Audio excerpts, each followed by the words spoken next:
Warahmatullahi wabarakatuh.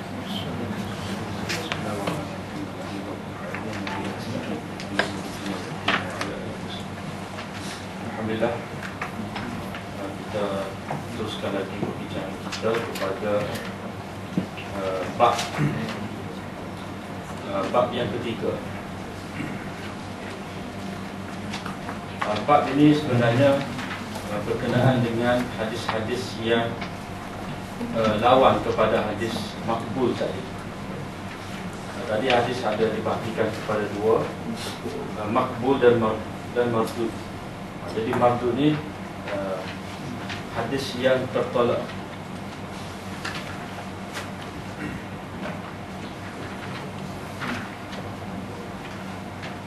Sebab kepada penolakan hadis ini boleh kita bahagi kepada dua.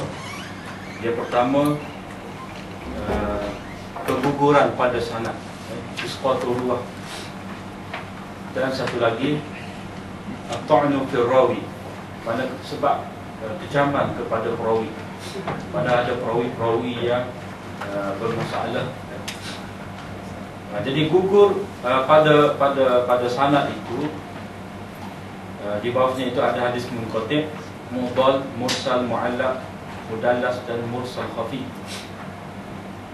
Sebenarnya di bawah gugur perawi ini kita boleh pecah pula kepada dua, iaitu gugur yang zahir dan gugur yang tersembunyi. Yang kita kata sebagai gugur yang zahir, maknanya semua, mana kalau kita tengok kitab rijal kita boleh tengok, maknanya tidak mungkin di antara dua perawi itu dia bertemu, sebab waktu yang berbeza. Jadi bila satu hadis itu diriwayatkan oleh seorang perawi dari perawi yang lain, dan mereka itu tidak berada di satu masa yang sama, mana itu menunjukkan bahawa mesti ada perawi yang menjadi perantaraan antara mereka berdua. Jadi termasuk di bawah gugur yang zahir ini, itu munqati', mursal, mu'dhal dan mu'allaq. Adapun mudallas dan mursal khafi itu gugur yang tersembunyi. Jadi ini agak rumit lah. Mana zahir itu kita nampak perawi, satu perawi itu dengan perawi yang lain dia bertemu, tetapi ada sebenarnya tidak. Sebenarnya tidak, ataupun bertemu itu bukan untuk mengambil hadis tersebut, tetapi hadis yang lain.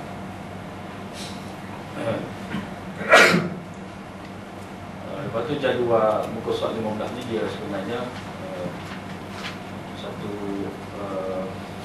gambaran umum lah, overall kepada semua ni, kepada mardud.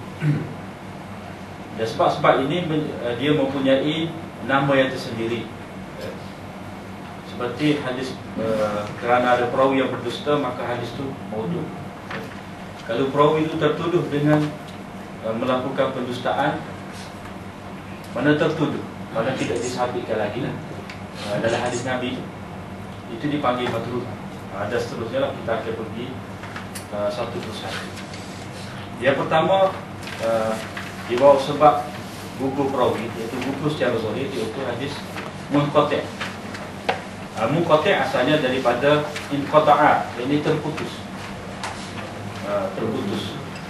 Jadi dalam kalau kita ingat balik tadi, syarat hadis sahih itu dia mestilah bersambung sanad dia, ittisal, bersambung sanad. Jadi sekarang ni hadis ni terputus sanad. Maknanya satu daripada syarat hadis yang sahih telah tidak ada, telah gugur. Kemudian dalam istilah munqati' ini ada perbezaan pendapat di kalangan ulama. Tetapi yang biasa kita pakai itu hadis yang gugur seorang perawi atau lebih, tetapi tidak secara berturut, tidak termasuk gugur sahabat. Yang ni kalau kita kata yang gugur itu dua orang berturut-turut, dia ada nama hadis lain, itu disebut sebagai mu'dhal. Atau jika yang gugur itu yang kedua berkenaan dengan hadis munqati ini, itu setiap hadis yang tidak bersambung sanadnya. Jadi asalkan sanad dia tu tidak bersambung, ada terputus, tidak kira lah di mana tempat dia, maka itu dipanggil hadis munqati. Tetapi ini pendapat ulama fiqh dan ulama usul fiqh. Tidak lain lah, dia kira lebih umum lagi bagi mereka itu pemakaian istilah ini. Tetapi ada juga di kalangan ulama hadis seperti Khatib Al-Baghdadi dan Ibnu Abdul Bar, dia kata inilah yang munqati. Ada pendapat yang tiga, tetapi pendapat ini syadz. Mengikut Ibnu Salah, dia kata hadis yang disandarkan kepada tabi'in atau perawi di bawahnya, sama ada ucapan atau perbuatan. Ini pendapat berbiji. Ibnu Salah mengatakan ini takrif yang sangat ganjil. Sebab apa? Kalau kata satu kata-kata itu disandarkan kepada tabi'in, kita tidak panggil munqati tetapi maqtu'. Jadi beza sikit. Beza sikit. Jadi yang kita maksudkan dengan istilah munqati, mana sanad itu ada terputus, maknanya gugur seorang perawi ataupun dua orang perawi tetapi di tempat yang berlainan, tidak berdiri.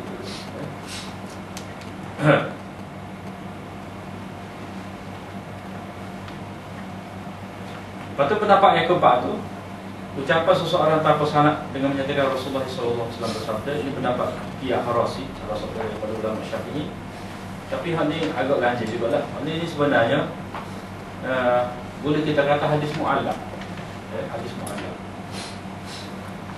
Lepas tu macam mana kita dapat mengetahui berlaku inqita', terputus sanad itu? Iaitu terputus sanad dapat diketahui bila dipastikan bahawa perawi tersebut tidak bertemu dengan perawi yang diambil riwayat daripadanya. Mana guru daripada dia tu, dia kata an fulan hadatsana fulan an fulan. Lepas tu dengan kita meneliti kitab rijal, kitab perawi, biografi perawi, mana kita tengok tidak sesamanya.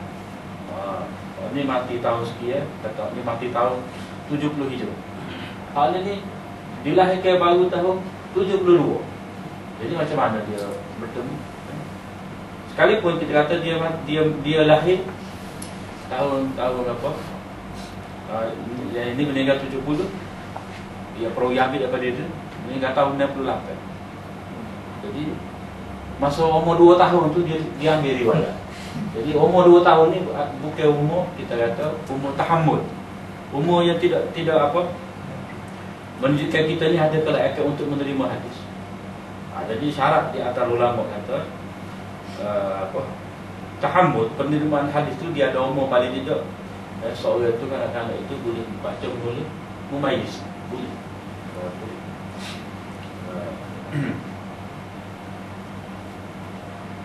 Sama ada tidak sempat dengan zamannya, atau sempat tetapi tidak pernah berjumpa dalam satu majlis. Seorang berada di Baghdad, seorang berada di Yaman. Jadi tak ada nak jumpa, kata nak jumpa di Madinah, nak jumpa di Mekah masa musim haji, tiba-tiba salah seorang meninggal dunia. Itu ada juga berlaku. Mana sesamai tetapi tidak sabit pertemuan. Jadi istilahnya kita kata mu'asarah tetapi tidak subut liqa. Sezamai tetapi tidak sabit bertemu.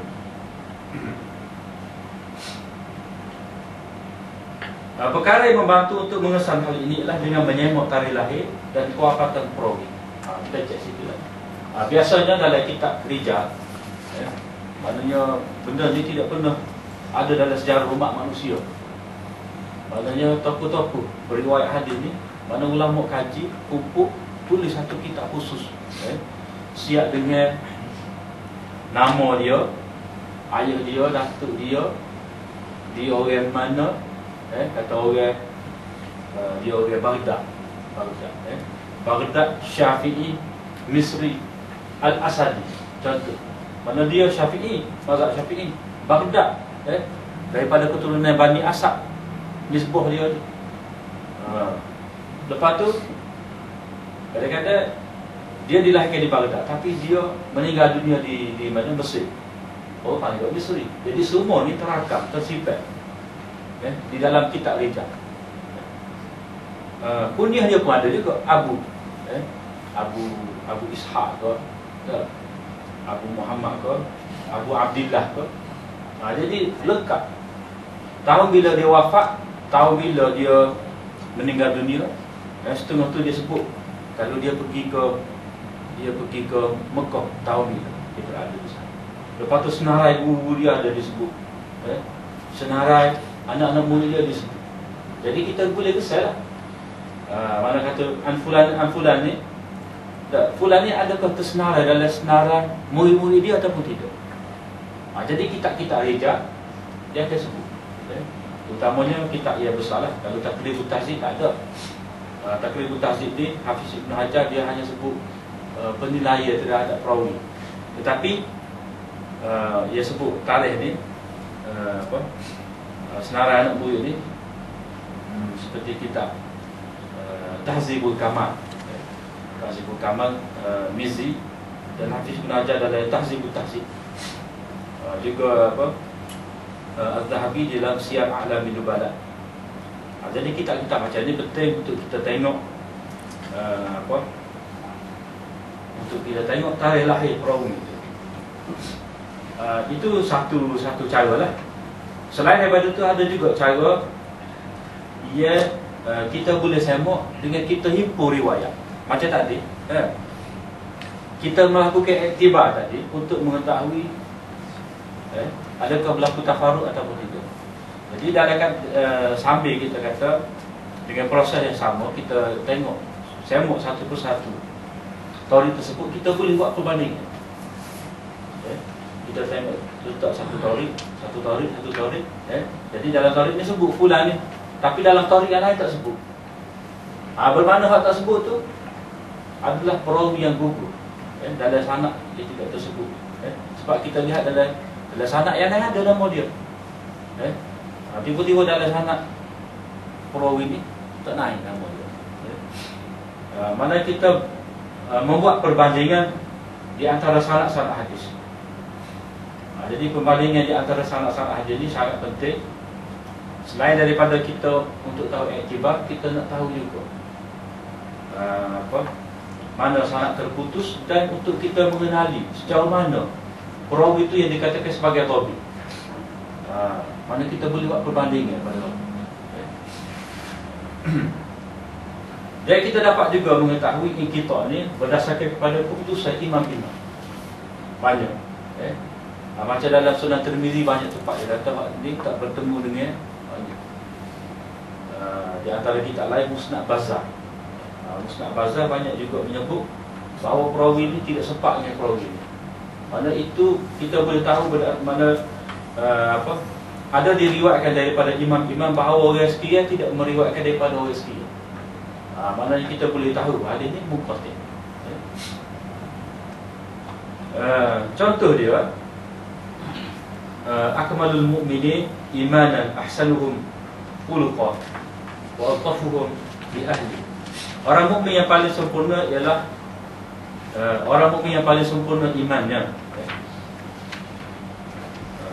Tapi tak sebut iman. Apa sebab mukmin itu? Orang yang paling sempurna imannya itu ialah orang yang akhlaknya paling baik dan paling berlemah lembut dengan isteri.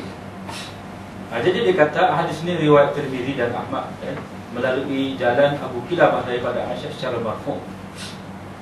Tetapi sanadnya itu munqati' kerana Abu Kilabah tidak pernah mendengar hadis daripada Aisyah. Jadi kalau kita tengok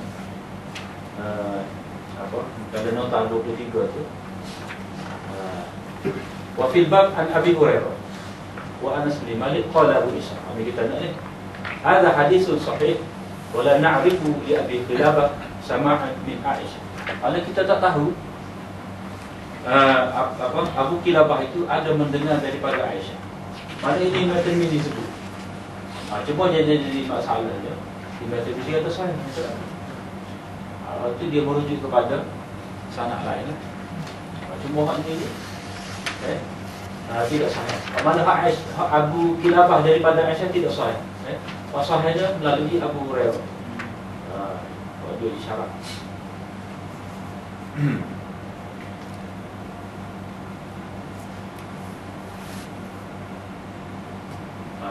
Ini apa? Pernyataan daripada seorang tokoh jarh wa ta'dil, seorang imam, dia sebut bahawa seorang perawi itu tidak mendengar daripada perawi yang dia ambil riwayat. Hukum dia munqati' ini termasuk dalam kategori hadis marfu kerana tidak diketahui keadaan perawi yang gugur. Kita tak tahu siapa dia. Kalau kita sangka baik kata mestilah wajib, tak boleh buat ukuran. Dan bab hadis ni tak boleh. Dia husnul zon ni payah, tak boleh, tak pakai. Dia umum lah. Hatta berkenaan dengan orang soleh, ada pernyataan daripada Ibn Jarh wa Ta'dil. Dia kata orang soleh ahli ibadat lah, kita kena ingat hadis-hadis dia.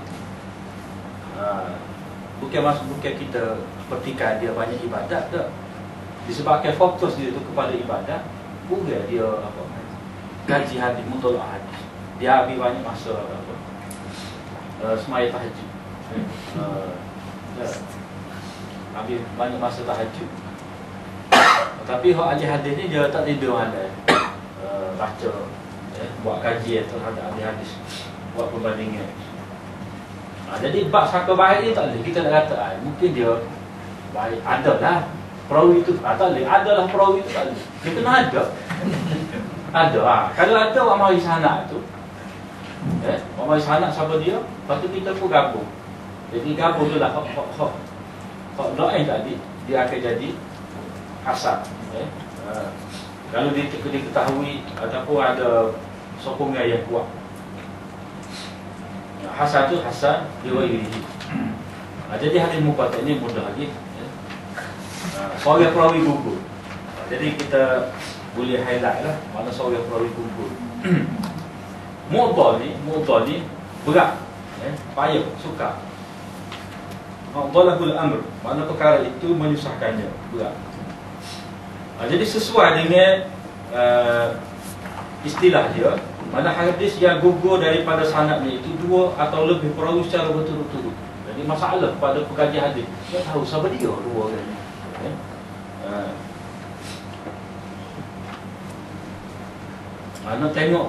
Nak tengok apa? Sebab hak gugur tu anak murid yang tak gugur. Itu orang gugur. Jadi dia anak murid siapa dia anak murid siapa dia, payah nak pesan. Jadi contohnya kata-kata Imam Malik sampai kepada saya. Balawani. Hadatsani Malik annahu balaghahu anna Abu Hurairah qala Rasulullah sallallahu alaihi wasallam lil mamluki ta'amuhu wa kiswatuhu bil ma'ruf wa la yukallafu min al-'amal illa ma yutiqu. Mana hamba itu berhak mendapat makan dan minumnya secara yang baik. Secara yang baik ni secara yang ramai-ramai lah, standard. Standard. Bukan kata nasi saja. Mesti ada lauk, ada sayur. Itulah ma'ruf. Dan dia tidak dibebankan dengan kerja yang luar dari kemampuannya. Mana tu mengambil kira. Ada cuti bagi dia lah. Ada uruf. Jadi sekali seminggu ke, 10 hari setahun ke.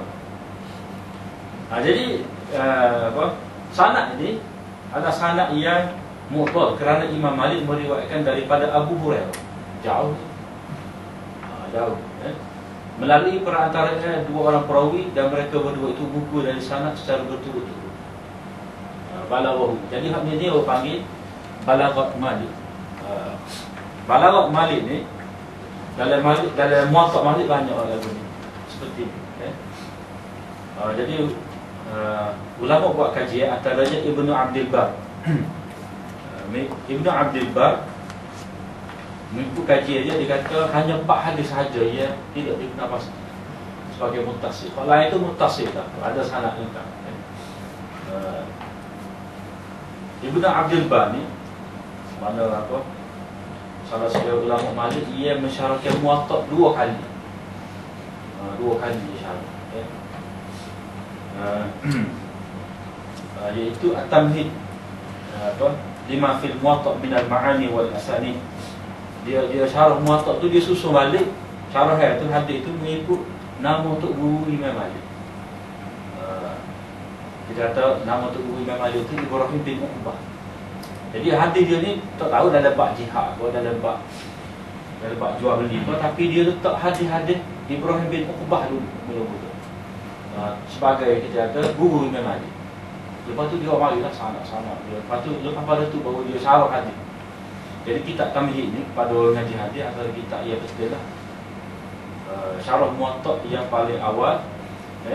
Lepas tu Ibnu Abdul Bar dia syarah sekali lagi al-Istizkar. Istizkar bizikri mazahibi ahli al-amsar. Mana hal ini dia banyak menyebut mazhab-mazhab ulama, terutamanya mazhab sahabat, pendapat sahabat dan juga tabi'in. Jadi hadis mudhal ini termasuk juga di dalam hadis kategori mardud kerana tidak diketahui perawi yang gugur itu. Kemudian hadis mursal. Mursal ni daripada mursal, kalau kita biasa jumpa Rasul ni makna yang dihantar. Mana Allah SWT hantar Nabi SAW kepada kita ni sebagai Rasul, dia dihantar. Mursal ni dia dihantar, yang dihantar ataupun yang dilepas.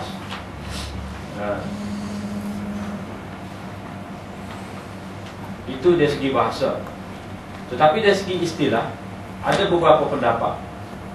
Pendapat pertama dia kata riwayat tabi'in secara mutlak daripada Rasulullah sallallahu alaihi wasallam. Mana tabi'in kata tabi'in itu sama dia. Ibnu Musayyab. Qala Ibnu Musayyab qala Rasulullah. Jadi tak ada sebut Sa'id bin Musayyab itu tabi'in, tidak sahabat.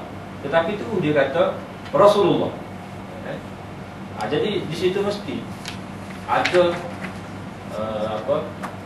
boleh jadi seorang perawi yang gugur, yang ini sahabat ataupun sahabat gugur dan juga ada tabi'in seorang lain. Boleh jadi. Jadi riwayat tabi'in secara mutlak daripada Rasulullah SAW itu yang dikatakan sebagai mursal. Mana lepaslah, mana lepas gitu. Mana sepatutnya dia kena terikat dengan sahabat. Tetapi itu dia naik kepada Rasulullah. Ini pendapat mana tahrib ini mengikut pendapat kebanyakan ahli hadis, termasuklah Hakim, Ibnu Salah, Ibnu Hajar dan lain-lain.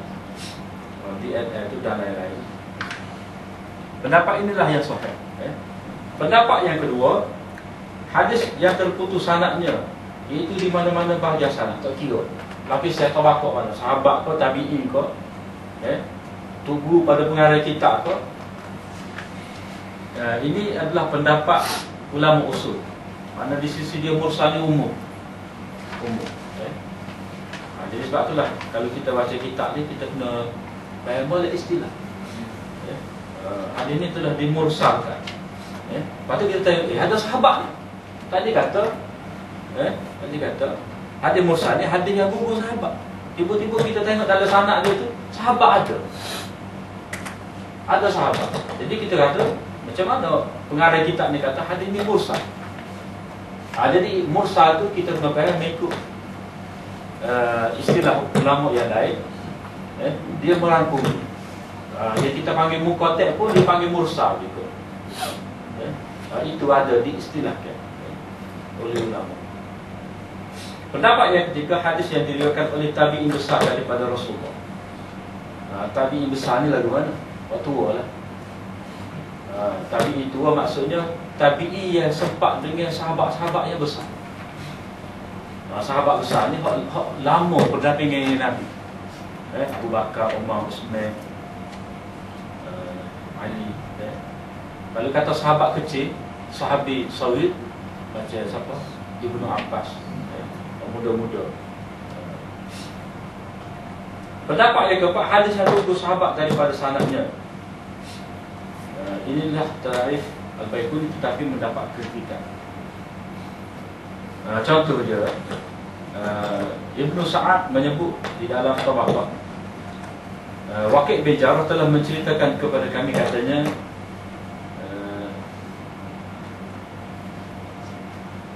Amash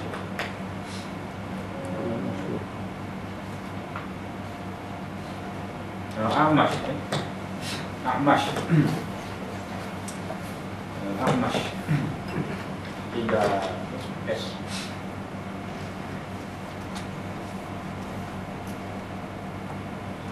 Amash telah mengkhabarkan kepada kami daripada Abu Saleh, katanya Rasulullah SAW bersabda, wahai manusia, sebenarnya saya ini adalah rahmat yang diberikan pada hidayah yang terpimpin. Abu Saleh As-Samman Az-Zayat adalah seorang tabi'in. Jadi dia tidak sebut perawi atas dia. Itu diangkat kepada Rasulullah SAW.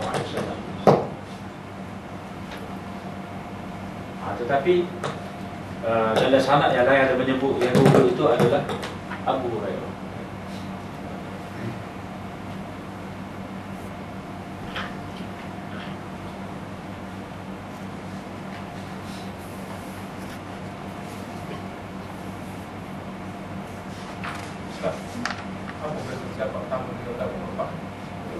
Lebih kurang sebenarnya.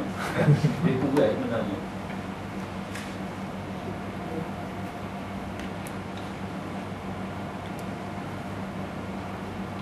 Apa dapat kritikan? Ini nak tak pasti. Tapi kalau kita ni kata masaqata min sanadi as-sahabi wa huwa ma arafahu bihi al-Baiquni wa huwa muntaqa. Tergantung ya.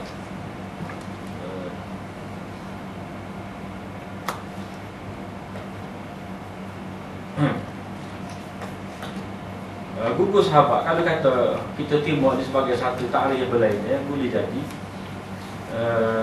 ta'rif ni umum sangat.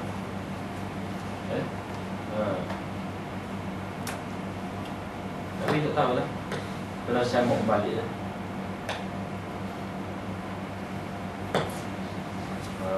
Setelah kita tengok satu ta'rif lagi, takut ada apa sikit.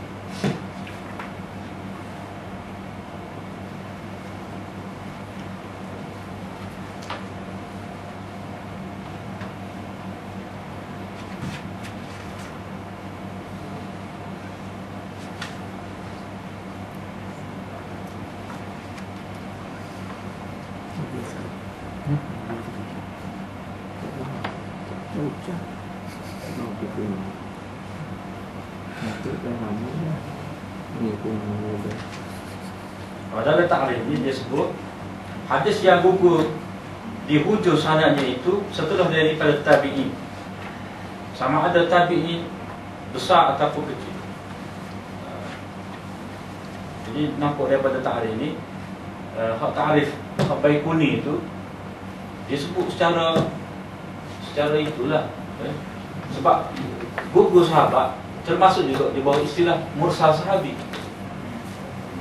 Kata Abu Hurairah, dia tak dengar langsung, tak ada dengan Nabi. Jadi ada hadis-hadis itu dia riwayat, kata dia tak hadir dalam majlis Nabi.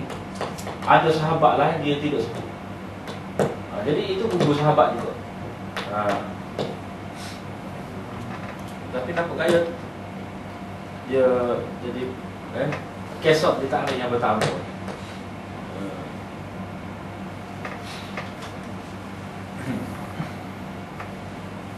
Tapi hak ta'rif, kalau nak catat, ambil ta'rif ni.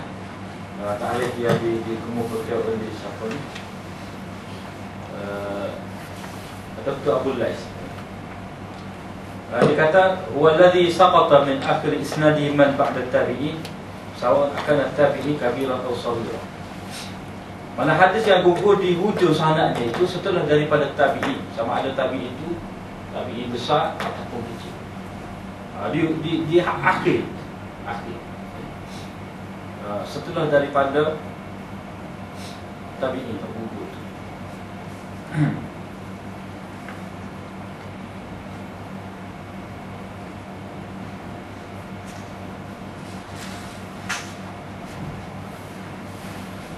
Kemudian kedudukan sebagai hujjah ataupun tidak, mengikut siapa dia? Imam Abu Hanifah dan ashab dia, serta Malik dan ashab dia, ada satu riwayat yang masyhur daripada Imam Ahmad, Imam Ahmad boleh dijadikan hujjah secara mutlak. Secara mutlak. Itu pendapat yang masyhur daripada Imam Abu Hanifah dan ashab dia, Malik dan Ahmad.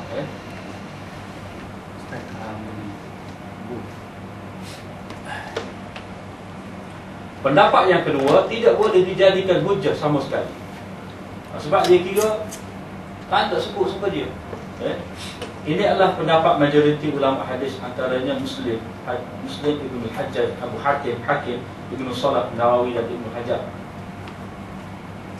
Jadi hujjah mereka itu tidak diketahui siapa perawi yang gugur. Jadi kalau kata gugur sahabat tu tak apalah, kita boleh terima.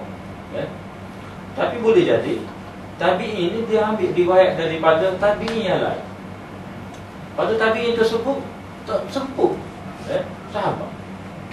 Jadi maknanya pada kira perkiraannya boleh jadi gugur sahabat dan gugur tabi'in seorang lagi. Bila begitu dua gugur. Sebab itulah majoriti ulama hadis tidak mahu menerima hadis mursal sebagai hujjah. Tetapi pendapat yang ketiga boleh dengan syarat.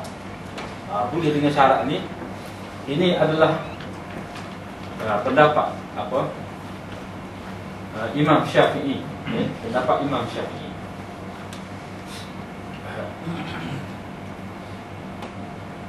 Pendapat Imam Syafi'i, dia kata boleh dijadikan hujjah hadis mursal itu dengan salah satu syarat berikut. Pertama, hendaklah diriwayatkan oleh perawi lain dengan sanadnya yang lengkap.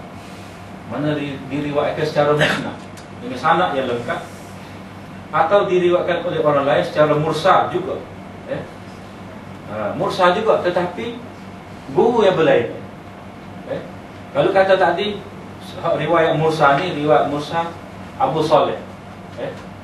Jadi satu lagi riwayat mursal juga, tetapi kita kata Hammam ke, ataupun Ibnu Sirin ke, maknanya tabi'in yang berlainan. Itu boleh dijadikan sokongan. Mana dalam contoh ni Abu Saleh, maknanya dalam satu sanad lain lagi mesti ada tabi'in yang lain, bukan tabi'in yang sama, tidak Abu Saleh, orang lain. Syarat yang kedua, hendaklah riwayat itu disokong oleh pendapat sahabat. Mana ada qaul sahabi, maknanya ada satu fatwa ataupun pendapat sahabat ia sama makna dengan hadis tersebut. Jadi mursal tu kita kata mursal yang disokong oleh sahabat, ta'amul sahabat. Mana sahabat beramal mengikut kefahaman hadis tersebut, walaupun hadis hadis mursal. Kemudian yang ketiga adalah perawi yang memursalkan, mana perawi yang meriwayatkan hadis itu secara mursal hanya diketahui diketahui beliau itu hanya meriwayatkan daripada perawi yang adil sahaja. Mana kita tahu dong, tabi'in ini kalau dia riwayat dia agak ketat. Dia agak ketat, maknanya dia hanya riwayat daripada orang yang kuat. Macam dia kata Abu Saleh As-Samman ni, Samman tu maknanya dia tokai minyak. Samman tu minyak sapi, Zayat tu minyaknya Abu Saleh. Jadi Abu Saleh ni dia meriwayatkan hadis daripada orang besar sahaja. Seperti juga mengikut Imam Syafi'i, umum diterima bahawa Imam Syafi'i dia memang terima secara terbuka lah kita kata, mana riwayat Sa'id Ibn Musayyab. Tetapi hak kata Imam Syafi'i hanya terima mursal Sa'id Ibn Musayyab saja, itu tidak tepat.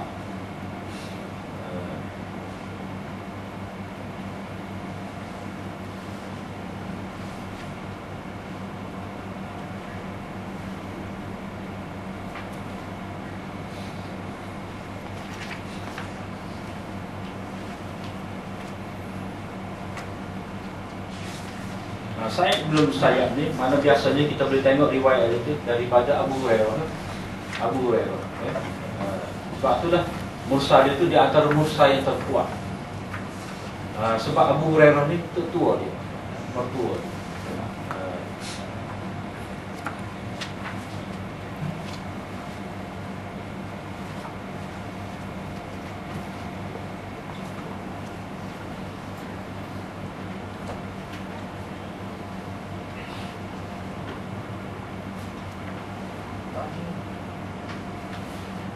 Kemudian kitab-kitab hadis mursal ni Abu Daud, Abu Daud dia ada satu kitab dia Marasil, mana dia menghimpunkan hadis-hadis mursal sahaja.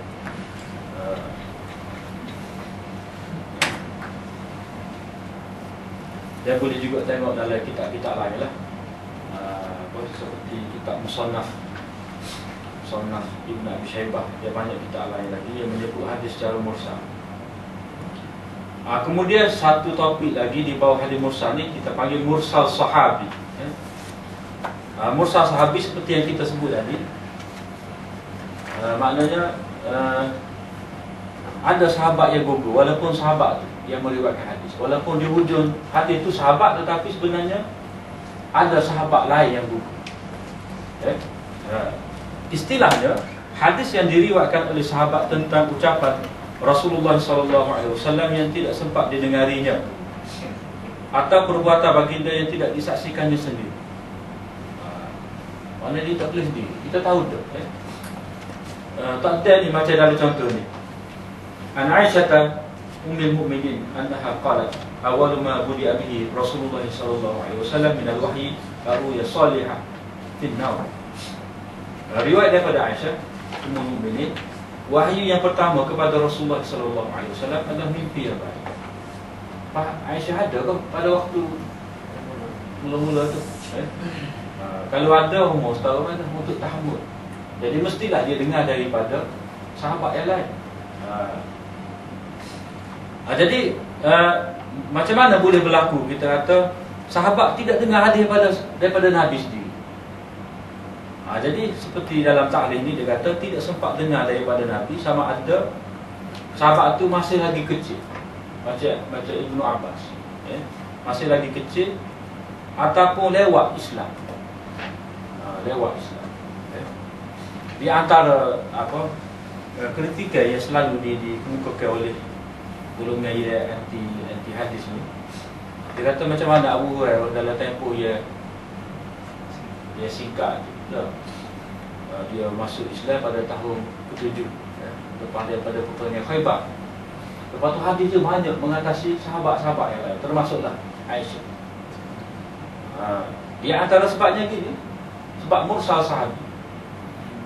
Sebab Abu Hurairah lepas Nabi SAW wafat, dia dengar daripada sahabat yang lain, tapi dia tak sebut. Jadi tidak sebut sahabat lain tu, kita kira berdasarkan kepada kaedah as-sahabah kulluhum udud. Sahabat ni semuanya adil. Kaedah tu.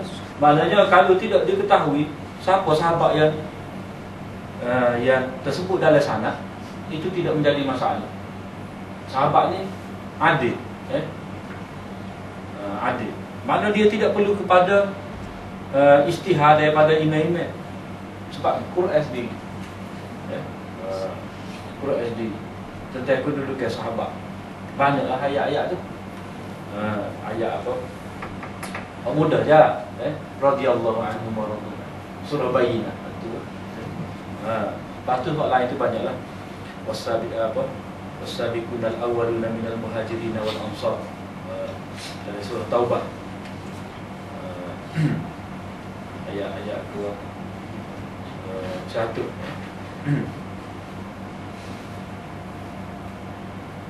Itu seperti mana yang kita maklum, kedudukan sahabat ni memang tidak vertikal lah. Bukan kita kata sahabat tu secara individu dia tu maksud, tidak. Mana kita melihat sahabat ni secara keseluruhan. Secara keseluruhan maknanya Nabi SAW sebut keadaan sahabat ni. dalam banyak hadis-hadis Nabi SAW, ya, apatah lagi dalam Quran. Pada kalau kita nak cari, boleh cari lah. Sangat banyak ayat. Fa in amanu bimisli ma amantum bih. Kalau mereka itu beriman seperti mana mereka itu beriman. Maknanya hak ni kalaulah mereka, yakni orang Yahudi, beriman seperti mana mereka itu beriman. Siapa dia? Sahabat. Maknanya Allah SWT letak ukur. Maknanya kamu orang Yahudi nak berjaya, nak selamat, kena beriman macam sahabat. Lepas tu dalam ayat sebut apa? Sabilul mu'minin. Sahabat. Lepas tu kuntum khairu ummatin ukhrijat linnas. Kuntum tu kita. Allah Ta'ala tuju kepada sahabat. Kita ni secara bersyarat lah. Pada kalau kita ikut baca sahabat, kuntum khairu ummatin juga. Tapi kalau asalnya kitab itu tuju, message itu disampaikan kepada sahabat. Jadi sahabat ni boleh jadi dia dengar sendiri ataupun tidak. Tidak dengar sendiri, tetapi dia riwayat daripada sahabat yang lain. Tetapi adakah bermakna mesti sahabat ni dia riwayat daripada sahabat saja? Apakah tidak berlaku kemungkinan dia mengambil daripada tabi'in? Jadi dia kata, mengikut ulama ada, dia kata ada kemungkinan, tetapi biasanya sahabat ni kalau dia gugur ke sahabat juga, gugur ke perawi, maka yang gugur itu adalah sahabat. Kalau kata yang gugur itu tabi'in, mesti dia akan sebut. Dia mesti akan sebut. Jadi sama ada dia tidak sempat dengar ni, sama ada masih lagi kecil ataupun lewat masuk Islam, ataupun tidak berada di dalam majlis, dia boleh jadi pergi berjihad. Nabi Allah Ta'ala kata tu lah, falaula nafara min kulli firqatin minhum ta'ifatul yatafaqahu fid din. Mana mengapa tidak ada satu golongan? Golongan ni lah dengar. Golongan ni dengar. Lepas tu nanti dia tu balik, pukul dah pergi bijak terbalik, barulah mereka sebut hadis tersebut.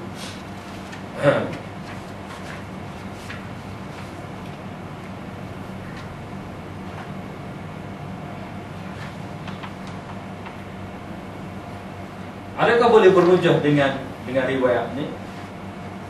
Pendapat ia apa? Ia sahih, yang masyhur.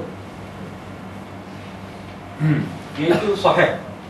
Mursal sahabi sahih. Seperti yang kita kata tadi lah. Sahabat-sahabat ni adil. Dan kemungkinan sahabat meriwayatkan daripada tabi itu adalah kemungkinan yang jarang. Sekalipun mereka ada riwayat daripada tabi'in, mereka akan sebut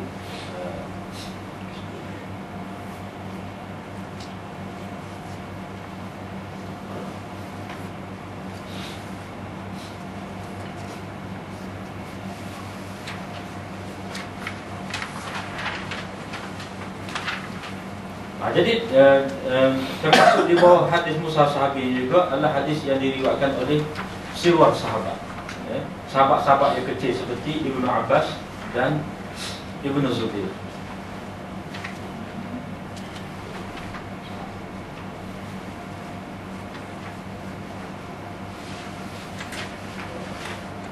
Kemudian hadis mu'allaq.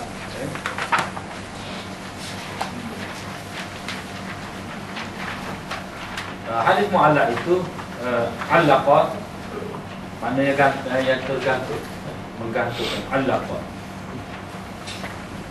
ta'liq. Kita pun ta'liq pun guna, cuma baca ta'liq, tiga ta'liq akad nikah kita baca. Bila sahabat isteri mengadu ke mahkamah, setelah dibayar RM2 apa semua tu, rego boleh, maka sahabatlah tolak satu. Itu panggil tiga ta'liq, tiga gantung. Jadi ta'liq dalam hadis ni, ta'liq yang mana tergantung. Macam kita kata kitab Riyadhus Shalihin. Kitab Riyadhus Shalihin itu karangan Imam Nawawi.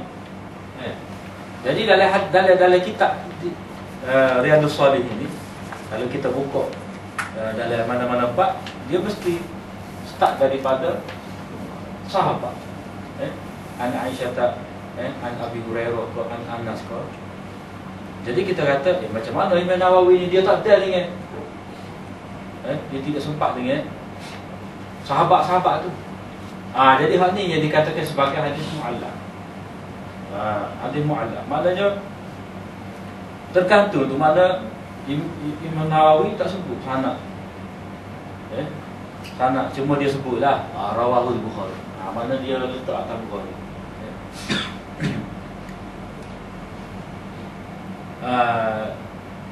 Dari segi istilah, hadis yang digugurkan seorang atau lebih perawi daripada awal sanad.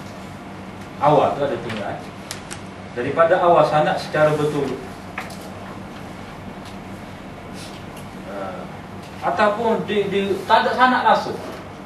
Terus kata qala Rasulullah. Mana tersebut sahabat tetapi tu disebut qala Rasulullah sallallahu alaihi wasallam. Itu panggil mu'allaq juga.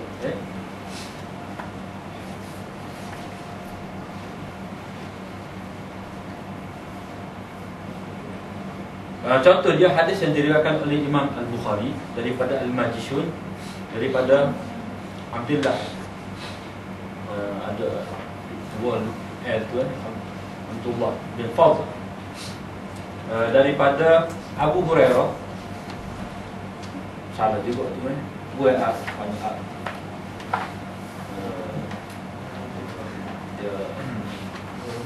dia kejar masa lagi ni ada tinggal.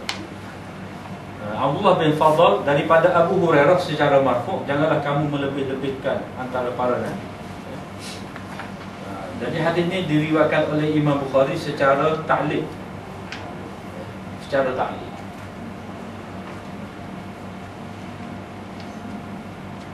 Jadi kalau kita tengok dalam nota nombor 29 tu, muka soalan nombor 3.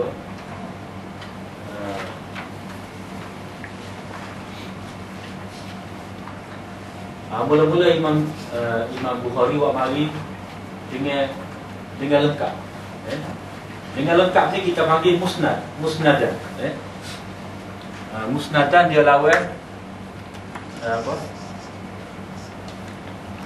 mu'allaq. Dia lawan. Jadi hak pertama tu hadasana Muhammad ibn Yusuf qala hadatsana Sufyan an Amr ibn Yahya an abihi an Abi Sa'id al-Khudri an Nabi sallallahu alaihi wasallam qala an-nasu yus'aquna yawm al-qiyamah fa idza ana bi Musa aqidun bi qa'imatin min qawa'im al-'arsh. Jadi hak pertama ni, dalam hadis yang pertama ni, Imam Bukhari meriwayatkan secara bersanad, musnadan. Lepas tu hak kedua tu, wa qala al-Majishun an Abdullah bin Fadl an Abi Salamah. Padahal contoh tu kena tambah Abdullah bin Fadl daripada Abu Salamah dahulu, baru Abu Hurairah.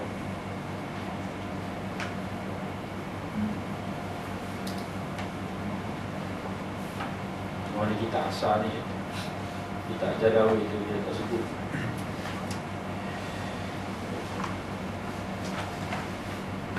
Nabi sallallahu alaihi wasallam qala fa'akunu awwala man bu'itha fa idza Musa akhidhu bil 'arsy. Ini contoh sebenarnya, contoh dibui oleh pengarang kita ni tidak berapa tepat. Jadi orang kata-kata Ibnu Majishun tu, jadi Ibnu Majishun ni dia tak ada dengan Bukhari ni, tapi Ibnu Bukhari kata waqala al-Majishun. Maknanya melalui tarik yang lain dia tak sebut lah. Jadi cerita dia kandung hadis ni, dia kata manusia tu pesal lah di hari kiamat. Bila dia sampai kadar tu, tiba-tiba saya sedar tu, saya dapati Musa tu pegang dia arus.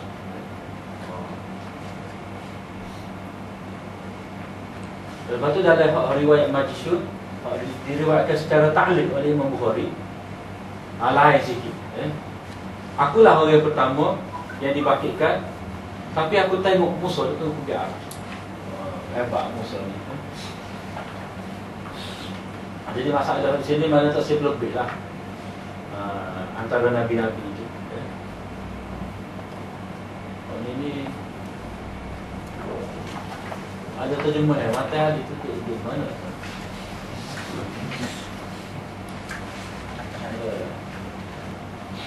Tidak.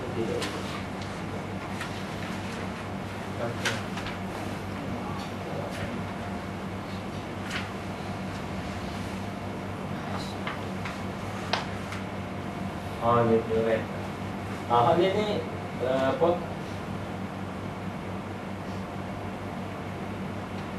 Haji sunnah ni lah. Ini tak ada. Mata la tukhayyiru bainal anbiya. Jangan pilih-pilih. Maknanya sebab inilah sebab ada sebab urut juga. Mana ada bila sebut cerita pasal Nabi Yunus kan, Yunus mengajuk, mana dia ada masalah dengan kaum dia tu. Jadi ada dengan hadis tu macam dia menganggap Nabi Yunus ni pun kan. Jadi Nabi kata jangan lebih-lebih lah antara Nabi tu. Mana kita tak boleh lebih, tapi Allah Ta'ala tak apa. Tilka rusul faddalna ba'dhum 'ala ba'd. Mana lebih-lebih tu Allah Ta'ala. Jadi kita ni tak boleh nak lebih-lebih dengan memandai rakyat. Mana kita nampak ni ada salah Nabi ya. Macam Nabi Musa. Dia nampak apa mati.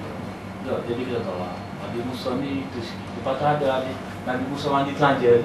Jadi mungkin ada nampak sudut negatif lah, sehingga kita pandai nampak lagi. Ataupun kita buat pembandingan. Nabi Musa bila dia buat perjanjian dengan siapa? Nabi Syuaib. Kamu akan dapati aku daripada orang soleh. Lepas tu dalam cerita Nabi Ibrahim dengan Nabi Ismail, ya abati fa'al ma tu'mar. Satajiduni insya-Allah minas sabirin. Jadi sabar, hak ni soleh.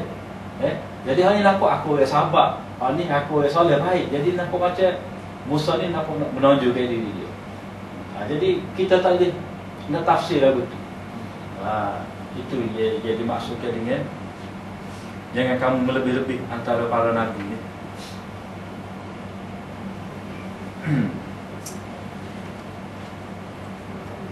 Jadi bentuk surah dia, bentuk ni sama ada seluruh sanad tak ada. Mana terus qala Rasulullah.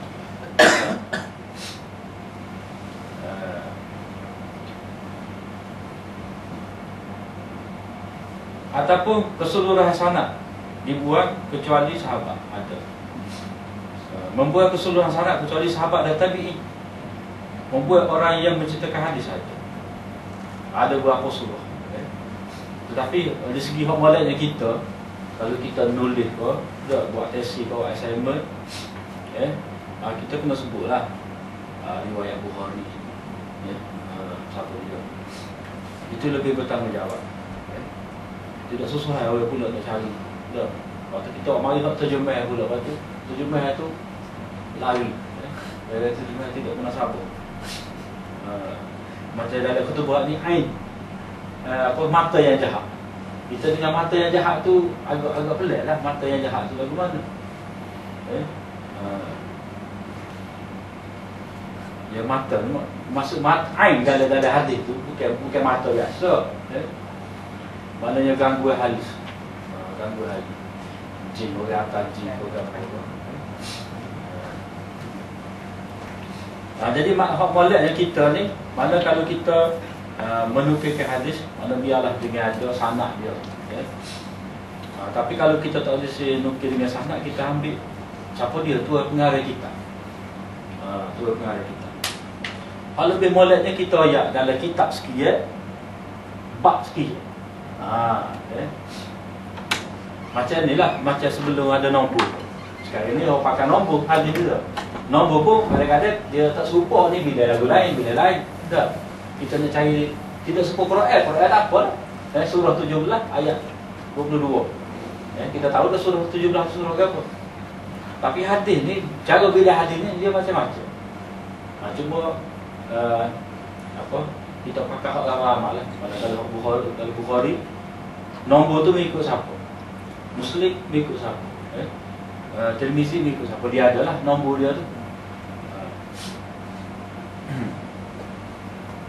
Jadi hak moleknya kita sebut, kita kata Sahih Bukhari, kitab sekian, Kitabul Iman, bab mana?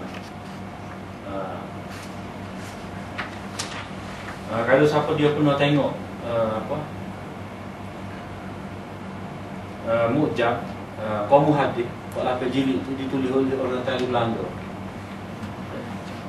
Kalau kita nak kesah hadis ni di mana-mana, dia tulislah Kha Bukhari. Dia tulis K2 K2 4 3. Jadi Kha Bukhari, kitab pertama, kitab dua, Kitabul Iman, bab ketiga. Mana kita cari tu kena dilepak lah. Dilepak. Tu sistem orang tak boleh buat. Apa jadi? Kamu hati.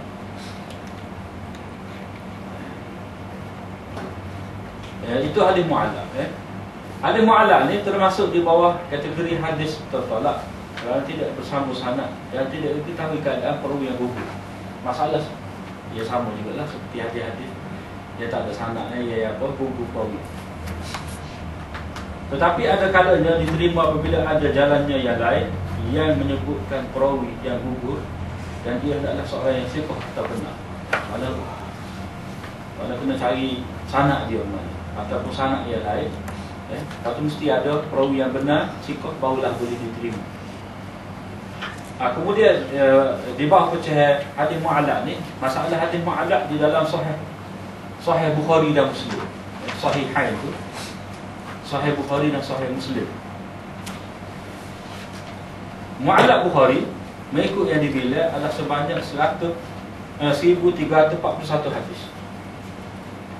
Jadi kita kena faham riwayat Imam Bukhari dalam kitab dia ni ada dua bentuk. Riwayat musnad, mana hal lengkap dengan sanad, lepas tu ada yang diriwayatkan oleh Imam Bukhari dengan tidak secara lengkap sanad. Macam kala Ibnul Majishun tadi. Waktu tu tak ada sanad Ibnul Majishun tu, dia kata kala Ibnul Majishun. Biasanya hadis-hadis mu'allaq di dalam Sahih Bukhari ni, dia ada dalam istilah dia dalam tarjumatul bab, tajuk bab. Moga ngaji Bukhari lah kau bab qauli Rasulullah sallallahu alaihi wasallam sekian. Jadi situ hadis itu mu'allaq. Maknanya hadis itu dipetik oleh Imam Bukhari sebagai tajuk. Bab apa? Qauli Nabi sallallahu alaihi wasallam, "Man yuridillahu bi khairan." Bukan.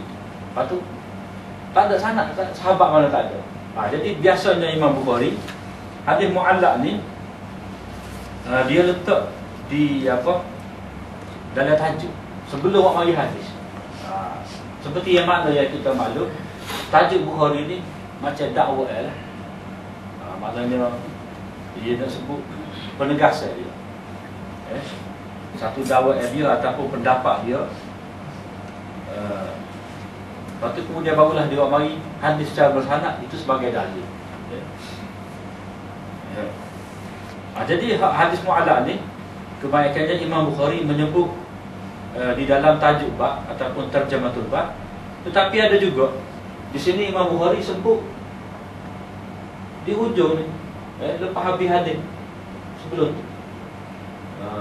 Lepas habis hadis sebelum tu. Mana? Waqal al-Majishun. Ini biasanya sebagai komentar lah. Komentar daripada Imam Bukhari. Kadang kita jumpa juga Imam Bukhari sebut taba'ahu Abu Ishaq. Dia ada juga setengah tempat tu Imam Bukhari komentar untuk menyatakan mutaba'ah. Tadi kita tak sebut tadi. Mana kita boleh tengoklah Imam Bukhari ada sebut mutaba'ah dalam kitab.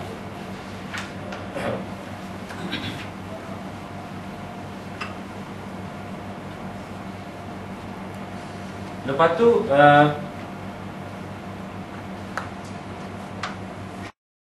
dia ada satu lagi zir tahrir. Mana tengah tulis. Tengah tulis kapan tu? Bagi tak tahu mana lagi ni. Boleh jadi dia nak suruh orang lah biar cepat siap. Jadi dia sini lah. Jadi ada dua cara riwayat secara mu'allaq ni, iaitu Imam Bukhari meriwayatkan secara mu'allaq, tetapi di tempat yang lain dalam sahih ni juga, dalam sahih Bukhari ni diriwayatkan secara mausul, muttasil. Maknanya kita jumpalah dalam terjemahan bab ni, bab qaulin Nabi sallallahu alaihi wasallam sekian. Lepas tu bawah tu hadis lain. Lepas tu hadis yang diriwayatkan secara mu'allaq ni kita jumpa dalam bab yang lain ataupun kitab yang lain. Kita kata hadis ni Imam Bukhari sebut secara mu'allaq dalam Kitabul Iman. Kalau secara muttasilnya, secara musnad tu ada dalam Kitabut Tafsir. Maknanya di satu tempat riwayat secara mu'allaq, satu tempat secara mausul ataupun musnad.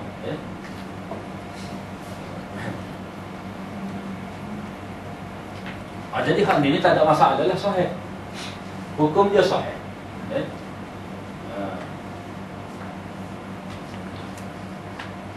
Satu lagi kategori hadis yang hanya didapati dalam bentuk mu'allaq saja, tinggalkan solat. Dan tidak dimausulkan di tempat lain dalam kitabnya. Maka hadis ini dikemukakan dalam dua cara, dua bentuk. Mana kitab ni tak usah cari lah. Hadis ni tak usah cari lah. Tak perlu cari, tak perlu susah-susah nak cari. Dalam Sahih Bukhari juga tak jumpa. Maknanya Bukhari hanya menyebut secara mu'allaq, secara ta'liq saja. Kemudian hak ni tidak terdapat ni, Imam Bukhari sebut dengan lafaz yang menunjukkan kepada kepastian. Satu lagi tidak secara pasti. Hak secara pasti ni terus dia kata qala Rasulullah. Rasulullah bersabda. Bukhari sebut qala Rasulullah, itu lafaz yang sahih. Lafaz yang menunjukkan kepada pasti. Jadi hak ni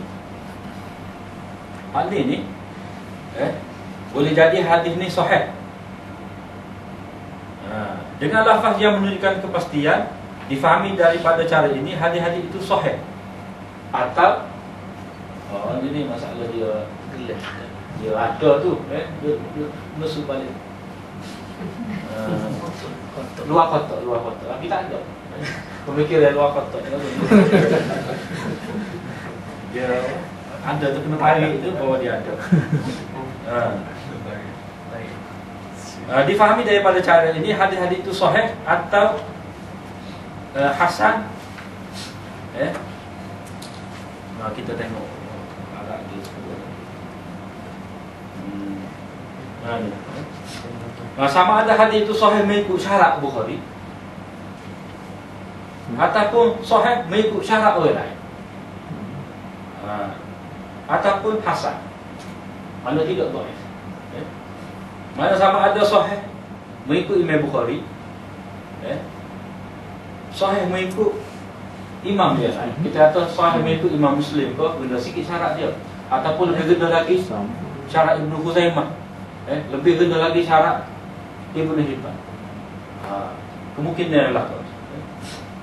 Ataupun hadis itu hadis hasan. Tapi apa Imam Bukhari tak sebut kalau kata sahih dalam sanad dia, tak sebut dalam kitab dia.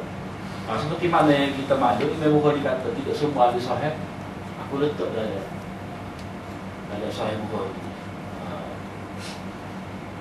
Sebab kitab Sahih Bukhari dia syarat ketat. Bukan kata Imam Bukhari ni tidak meriwayatkan hadis dhaif. Ada dia riwayat dalam kitab lain lah. Contoh dalam kitab Adabul Mufrad. Adabul Mufrad. Adabul Mufrad tu kalau Syekh Albani dia buat edisi dia sahih. Adabul Mufrad dhaif, Adabul Mufrad. Mana Imam Bukhari ni ada juga dia meriwayatkan daripada perawi dhaif. Tapi apa riwayat daripada perawi dhaif? Seperti yang kita sebut tadi lah, dia riwayat daripada perawi dhaif ni dia tujuan iktibar tu tadi. Kita nak mengenali hadis-hadis seperti ini hanya diriwayatkan daripada perawi dhaif seperti ini juga. Ataupun hal ini sebagai rekod dokumentasi. Dengan kemungkinan kalau satu sanad ni dia remuk, jadi hadis-hadis dhaif ni lah kita mengambil kira untuk buat sokongan. Setidak-tidaknya hadis dhaif itu ada orang lain juga yang riwayat, walaupun orang lain itu dhaif juga.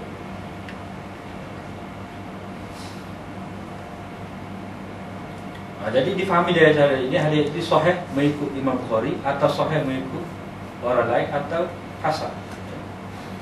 Jadi hal ini lafaz ya pasti ni dalam istilah dia lafaz jazam. Kalau kita kata qala Rasulullah sallallahu alaihi wasallam bersabda.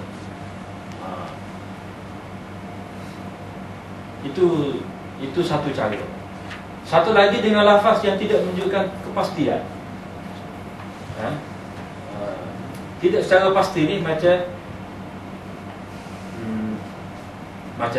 apa dikatakan ruya anin Nabi sallallahu alaihi wasallam. Mana diriwayatkan daripada Nabi. Ada dia riwayat. Siapa dia riwayat? Tak tahu. Jadi dia ada beza. Diriwayatkan daripada Nabi dengan Nabi kata. Kalau kata Nabi, kalau kita sebut Nabi kata, bermakna macam kita jamilah pasti bahawa Nabi kata. Sebenarnya dalam adab kita mempelajari hadis, kalau kita tidak pasti, kita tak boleh nak kata Rasulullah bersabda. Mana ada riwayat, kita sebut ada riwayat, sebut gini. Jadi ada riwayat. Mana tak jelas tu sama ada itu kata-kata Nabi ke ataupun waktu hadis sahih ke dhaif ke. Tapi kita beringatlah orang pun dengan ada riwayat. Jadi macam-macam dia letak kemungkinan. Jadi dari segi istilahnya, lafaz yang tidak pasti ini disebut siwah tamrid. Mana siwah apa? Tamrid. Saya nak bagi tu. Macam ruya. Ruya ataupun yurwa. Yurwa. Ada diriwayatkan. Kila anin Nabi. Ini orang panggil apa? Sirah tamrid. Hal tadi qala tu. Qala tu kita panggil sirah al-jazmi. Mana kita jazam, kita putus.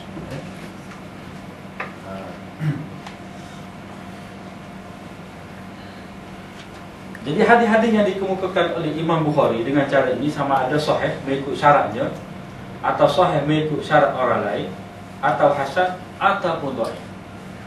Boleh jadi juga. Jadi hal inilah kita kata tertib ataupun adab bila kita sebut hadis yang tidak sahih, hadis yang dhaif.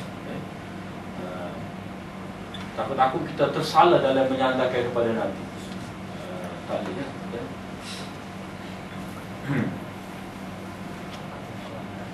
Lepas tu Hafiz Ibnu Hajar dia buat satu kitab berkenaan dengan hadis-hadis yang disebutkan oleh Imam Bukhari secara ta'liq.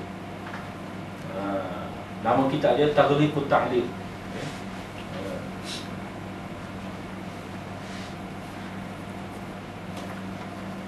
Taghliqut Ta'liq mana paci kat tu. Lagu mana tahu? Penama kitab dari ulama kita ni. Mana dia awak mari setiap hadis yang disebutkan oleh Imam Bukhari secara ta'liq itu dengan sanad yang lengkap. Boleh jadi dalam Bukhari itu sendiri ataupun dalam Muslim ke, dalam Abu Daud ke, dalam Musnad Ahmad ke, ataupun mana-mana kitab yang lain ya. Lepas tu Syekh kita pun ada dalam cara Bukhari dia pun kalau kita pasal hal ini Imam Bukhari meriwayatkan secara mausul di sini sikit. Itu maknanya kita sebut sebagai memausulkan hadis yang mu'allaq. Makna kita mencari hadis yang mu'allaq itu pada tempatnya yang disebutkan secara mausul. Kemudian mu'allaq dalam Muslim ada mu'allaq dalam Muslim ni dia tak banyak. Tak banyak. Ada 12 hadis mengikut perkiraan Syekh Ali bin Hasan Al-Halabi. Syekh Ali bin Hasan Al-Halabi ni dia ada satu juzuk dia sebut hadis-hadis yang mu'allaq oleh Muslim. Sebelum tu mengikut perkiraan Imam Nawawi ada 14. Imam Nawawi bila 14, Imam Suyuti bila ada 17. Mana banyak benar Imam Suyuti. Jadi hal ni dia ginilah. Maknanya kita baca pattern yang tiga. Muslim meriwayatkan secara ta'liq ni dan mausul dalam kitab yang sama sebanyak 5 hadis. Dalam kitab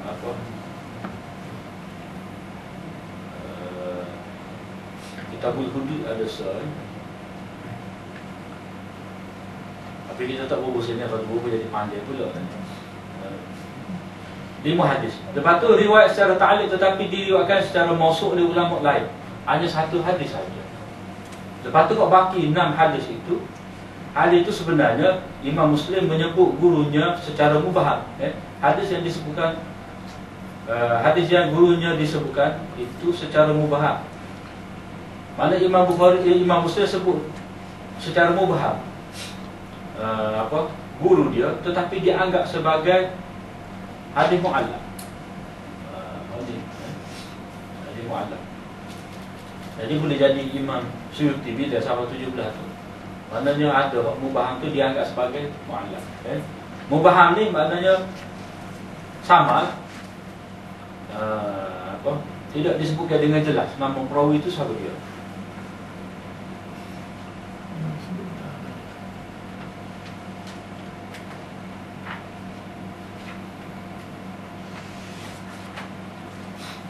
Jadi kalau kita tengok tadi perbezaan apa mengapa Imam Bukhari banyak hadis ta'liq dia, hadis Muslim ni sikit.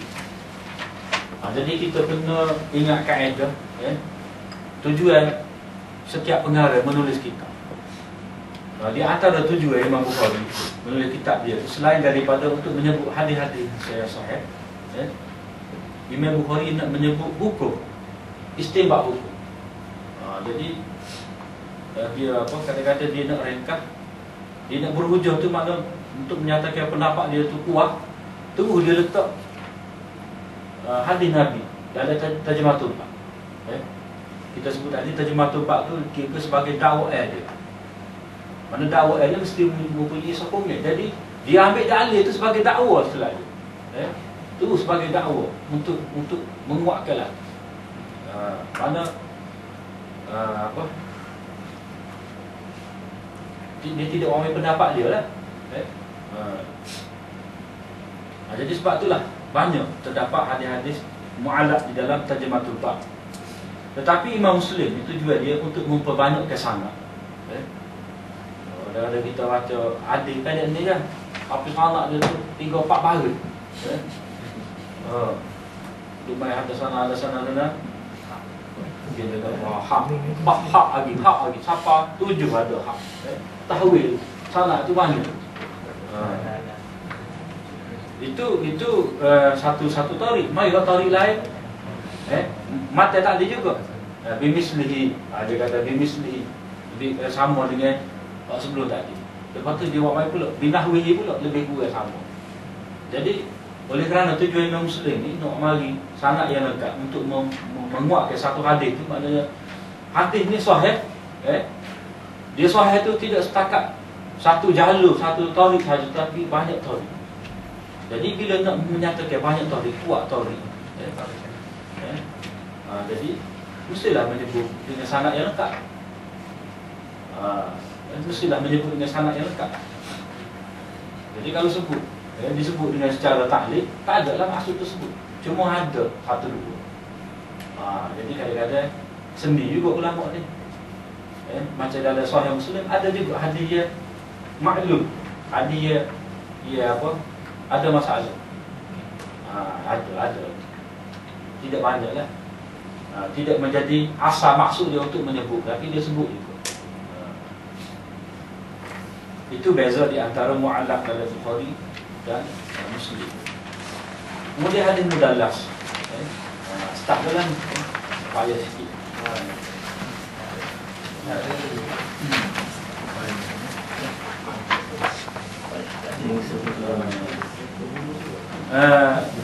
Hadis mudallas. Mudallas ni daripada dalas, tadlis. Dalas ni maknanya gelap. Tadlis mana menyembunyikan kecacatan pada satu bahagian daripada pembeli. Mana penjual tak tahu, pembeli tak tahu masalah apa. Semua kira cak tukir, tapi tak tahu buru kodi tu. Dekat situ ke apa. Kadang-kadang fiber saja. Fiber. Jadi kita tengok cak tukir tu molek. Rupanya tidak. Asalnya daripada adalah ini pencampuran ataupun gelap. Satu lagi makna adalah gelap. Zulma. Istilah dia ada dua kategori. Tetapi kita boleh sebut istilah tadlis ini dengan maksud maknanya perawi menyembunyikan cacat dalam sanad dan dia menampakkan sebagai molek pada zahir. Jadi tadlis ini boleh dibahagi kepada tadlis isnad dan juga tadlis syuyukh. Syuyukh ni guru, syekh. Tadlis isnad iaitu seseorang perawi meriwayatkan hadis yang tidak didengarinya daripada seorang syekh. Ada pula masalah.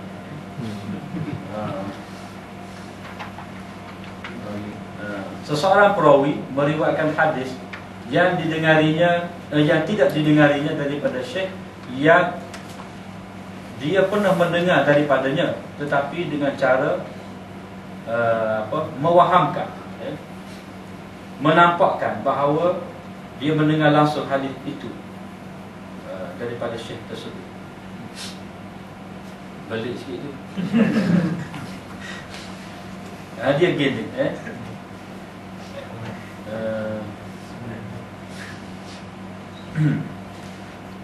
mana dia kita kata di antara perawi A dengan B ni, dia memang A ni meriwayatkan daripada B. Dia mengaji lah kata. Tapi tugu B ni dia banyak riwayat. Tapi hak ni dia ambil dalam 100 riwayat. Tugu dia ada 1000 riwayat, dia ambil 100. Lepas tu dia campur lah. Hak 100 ni pun dia kata atas sana Syaikhi. Hak 900 lagi pun dia kata daripada dia. Jadi mana hadis tu dia tidak dengar daripada tugu, tapi dia kata dia dengar daripada tugu. Walaupun secara zahir kita nampak memanglah dia bukan anak murid, tetapi tidak semua dia ambil riwayat. Mana periwayatan perawi daripada orang yang memang dia mendengar daripada perawi tersebut, tetapi hak dia sebut tu adalah riwayat yang dia tidak dengar sendiri. Tapi dia dengar melalui perantara. Ya. Boleh nampak tu tak? Sekali lagi. Maknanya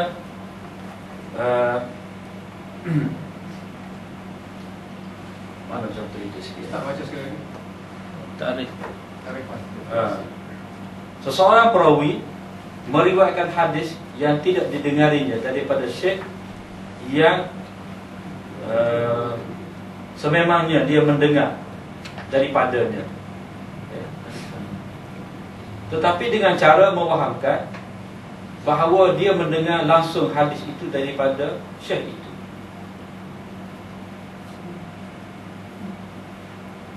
Mana hadis dia tengah sebut ni, dia tak dengar.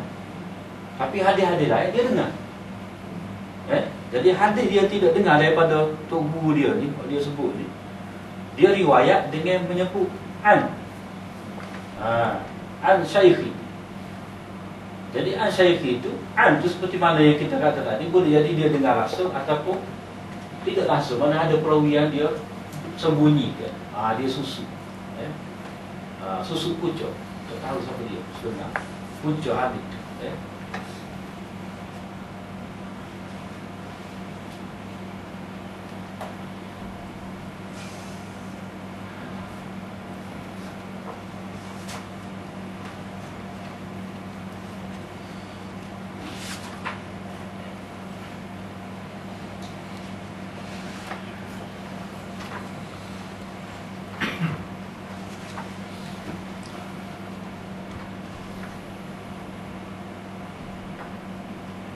Tapi kalau orang tanya dia tu dengar apa tu? Tu. Dia ayat tu. Tu bi. Buah tu. Mana kita tekan dia. Kamu dengar ni daripada siapa dia?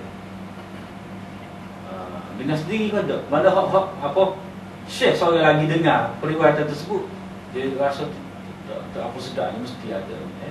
Jadi dia pun tanya, dengar apa tu? Dia kata tu. Contoh riwayat Hakim melalui Tariq Ibrahim bin Muhammad As-Sukkari, kata dia Ali bin Khashran telah menceritakan, katanya Ibnu Uyainah telah menyebut kepada kami daripada Zuhri. Lepas tu orang tanya dia, adakah kamu dengar daripada Zuhri? Dia kata tidak.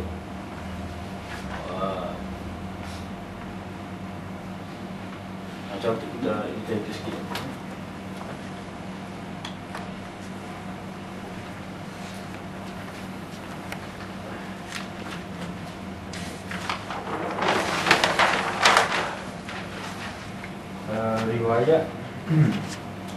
Riwayat Hakim,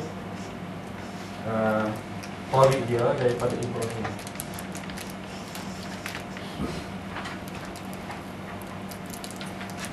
bin Muhammad Sukkari,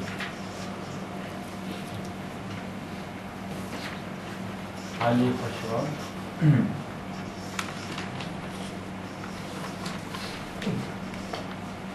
Ali bin Khashran,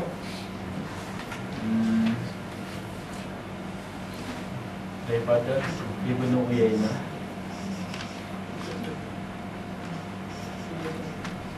daripada Zuhri.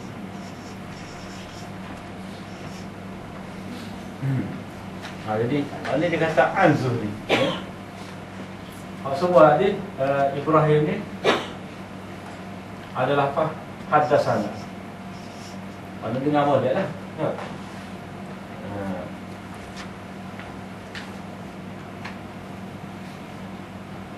Lepas tu dia pun ada sana.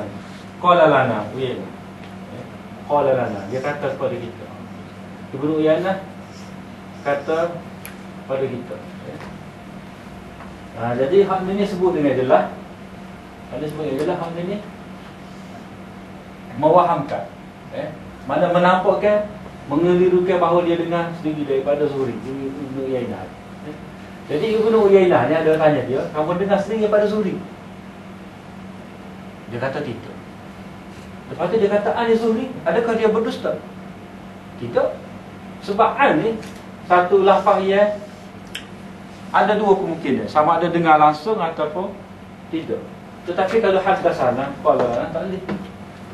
Ini mesti dia kena dengar secara langsung. Jadi di sini Ibnu Uyainah dia tak sebut tu guru dia.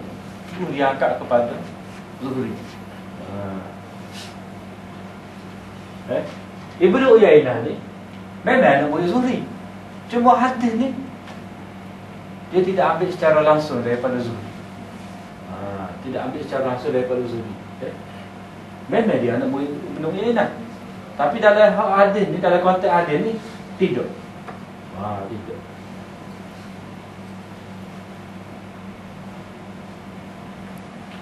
Sekolah kata anak lah, anak ngaji sekolah maklum, ngaji lah dengan ustaz ni ngaji kho. Tapi kalau anak ayat ngaji tauhid, tak kena lah. Kita tidak ngaji tauhid kan kita ngaji kho. Jadi kita kata hadis ni kita belajar daripada guru ni. Lepas tu hadis yang kita tidak belajar daripada guru ni pun kita sebut, kita mengaji daripada guru tersebut. Padahal kita ambil daripada anak murid. Itu mewaham. Itu betul tadlis, kita menyembunyikan punca hadis.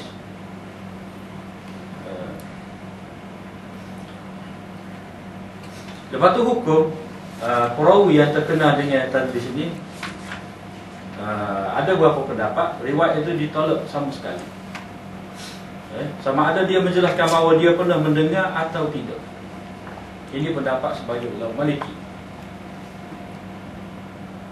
Pendapat kedua, riwayatnya diterima secara mutlak sama ada dia menjelaskan bahawa dia pernah mendengar atau tidak. Apa kadang-kadang macam tindak.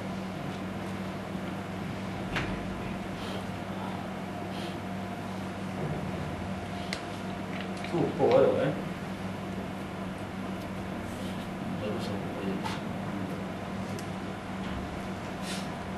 Supo je, supo. Kalau tengok teks Arab. Pendapat yang ketiga, apabila perawi mudallis, Pak Wak Hijau lagu ni dipanggil perawi mudallis. Kalau tadi mudallas, dia bahasa Arab ni dia beza bawah atas sikit. Mudallis pembuat. Mudallas makna yang dibuat.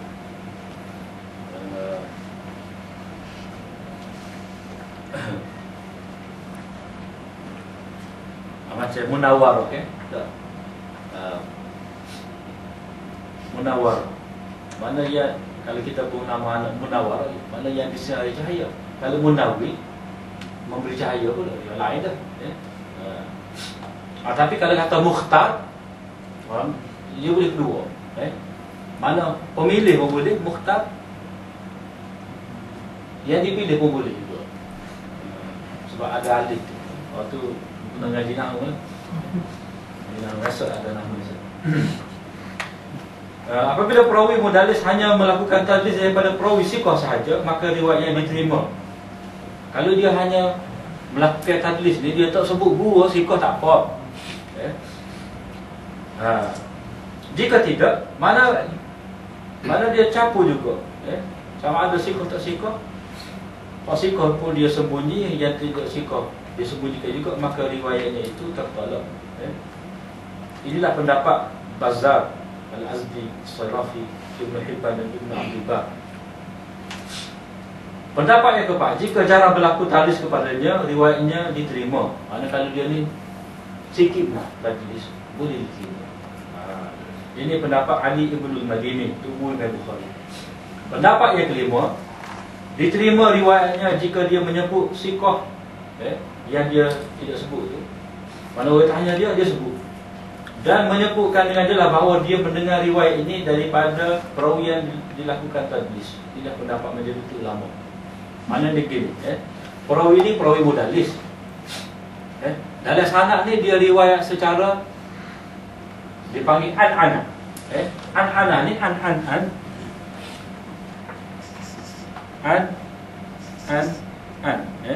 Lafaz dia.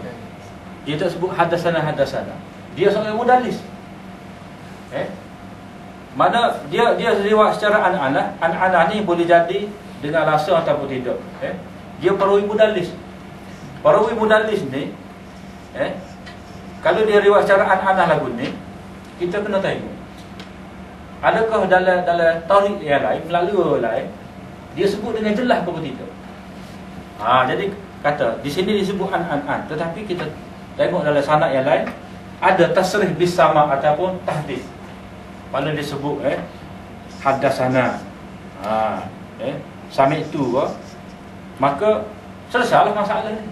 Kalau kita bimbang dia susu tu, sebenarnya dia tidak susu. Dia tidak sembunyi ke.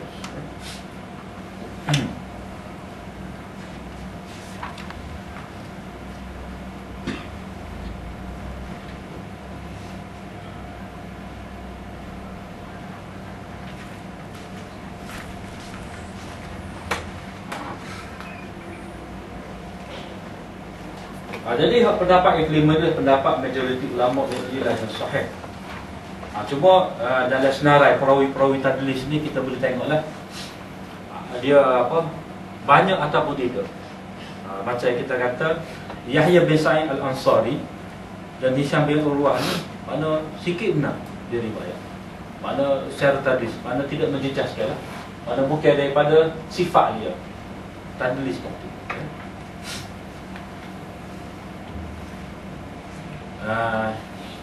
Lepas tu orang yang boleh diterima tadlis mereka. Lepas tu riwayat mereka ni ada di dalam Sahih Bukhari, Muslim apa semua. Lepas tu tadlis mereka ni sikit benar. Seperti Sufyan Ats-Tsauri, sedikit, tak banyak.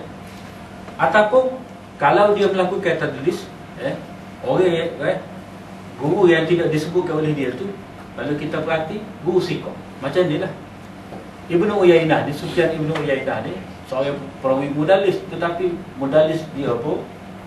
Guru yang dia tidak sebut itu kalau kita kaji mesti siqah juga. Siqah juga.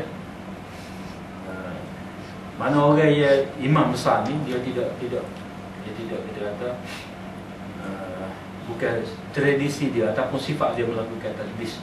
Sebab di antara perkara yang disebut oleh ulama-ulama rijal, kalau tersilapnya Syu'bah dia kata at-tadlis akhul kadhib, berdusta ni adik-beradik, tadlis ni adik-beradik berdusta. Mana kita tidak sebut tu guru tak, sehingga menampakkan kita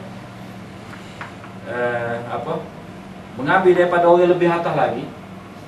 Itu termasuk di bawah bab berdusta dalam hadis itu. Jadi Sufyan Ibnu Uyainah ini diterima riwayat dia itu sebab apa? Dia tidak tadlis melainkan daripada orang yang siqah juga. Maknanya kalau kita cari dalam sanad yang lain itu mesti ada tasrih bis sama, ataupun tahdits, lafaz haddatsana tu ada. Mana tidak ada dalam sanad apa? Dia ni anak-anak saja. Hal ini kalau kita perhati dalam Bukhari adalah kita ambil 100 hadis Bukhari itu perhati. Tengok. Yang ini sini dia apa? Sebut anak-anak. Lepas tu tempat lain ada tasrih bersama.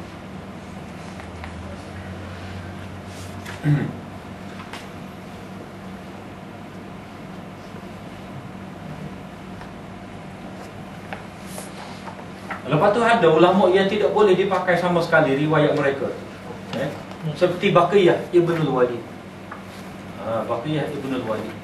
Ini memang terkenal dengan tadlis.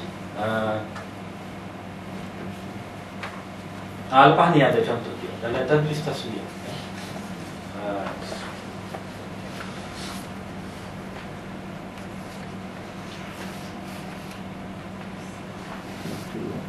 Jadi ada ulama sebut ahaditsu baqiyah laisa binaqiyah wa kun 'alaiha taqiyah. Taqiyah lain ni.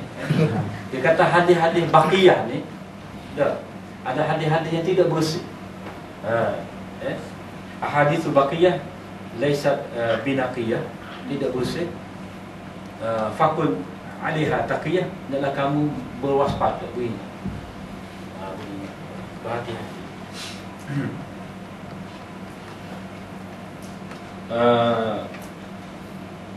Satu kategori lagi tadlis syuyukh, tadlis syuyukh ataupun panggil tajwidul isnad. Bukan setakat tajwid tajwid isnad ni pun ada juga. Iaitu hadis perawi yang meriwayatkan hadis yang didengarinya daripada seorang syekh, lalu dia menamakannya, meletakkan nisbah, meletakkan kunyah atau menisbahkan atau mensifatkannya itu dengan sesuatu yang syekh itu tidak dikenali, supaya tidak dikenal. Mana tengok, ni tu guru lain ni, padahal orang sama ya, orang ada masalah. Macam contoh Atiyah bin Sa'ad Al-Aufi. Atiyah bin Sa'ad Al-Aufi ni, mana dari segi sejarahnya dia sempat menyertai majlis Abu Sa'id Al-Khudri, sahabat yang meriwayatkan daripada sahabat. Tetapi apabila Abu Sa'id meninggal dunia, dia mula menyertai majlis Al-Kalbi. Al-Kalbi ni bukan anjing tapi kita salah faham. Dia Bani Kilab. Bani Kilab ni satu bani ya agak memberi semangat besar lah dalam sejarah. Dihyah adalah sahabat Nabi, Dihyah Al-Kalbi tu, pak utusan Nabi tu. Daripada ni lah. Tapi Al-Kalbi ni, Muhammad bin Sa'id Al-Kalbi ni tak pakar. Rawi yang rukun, pendusta besar. Dia apa? Ada disebutkan dia di antara rukun.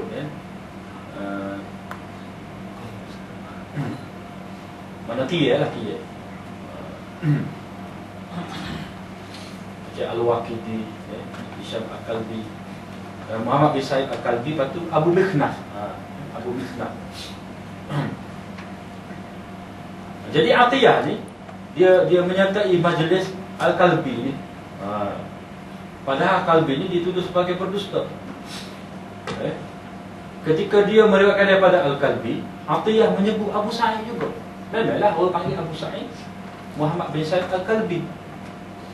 Jadi oleh kerana dia pernah menjadi anak murid kepada Abu Sa'id Al-Khudri. Jadi bila orang lain dengar, Atiyah kata, aku dengar daripada Abu Sa'id. Jadi orang tu mestilah terbayar Abu Sa'id Al-Khudri. Padahal Abu Sa'id itu siapa dia? Al-Kalbi tadi.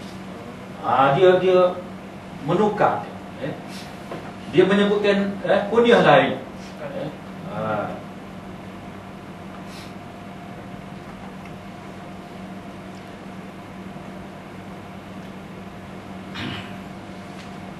Ketika dia meriwayatkan daripada Al-Kalbi, Atiyah menyebut Abu Sa'id yang telah menceritakan kepadanya dengan maksud untuk mewahamkan, mana untuk mengelirukan para pendengar bahawa itu adalah Abu Sa'id Al-Khudri, sedangkan maksud sebenarnya adalah Al-Kalbi. Mana pada dia tak dikutip. Cuma orang itu salah kan? Bagi dia lah. Padahal dia. Orang yang lain tu.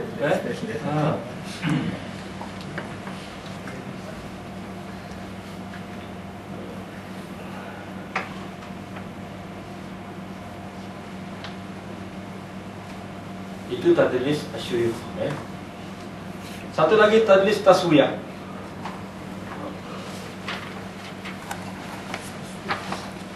Tadlis taswiyah ni, dia tadlis ni sebenarnya banyak. Ada tadlis apa,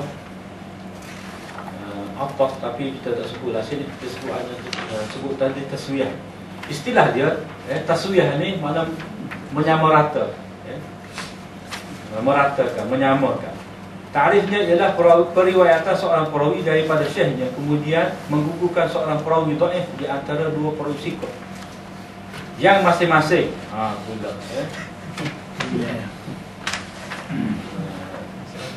banyak ralak ni.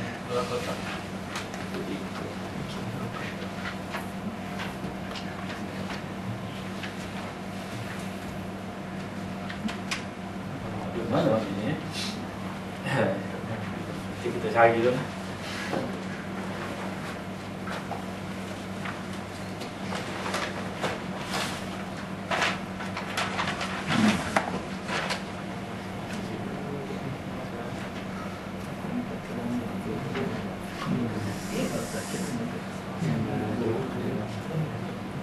tukar saya muda tu. Kita sekat. Untuk yang lain je untuk yang lain. Kurang kau semua. Main Ambil semula main manager. Ta'rifnya periwayatan seorang perawi daripada syekhnya, kemudian dia menggugurkan seorang perawi dhaif di antara dua perawi siqah yang masing-masing saling bertemu. Masing-masingnya saling bertemu. Karena kalau dah kita buat catat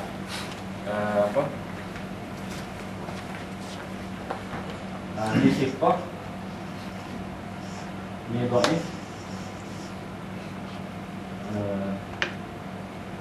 Siqah ni tak kena untuk guru pun. Siqah. Ini perawi mudallis. Perawi mudallis ni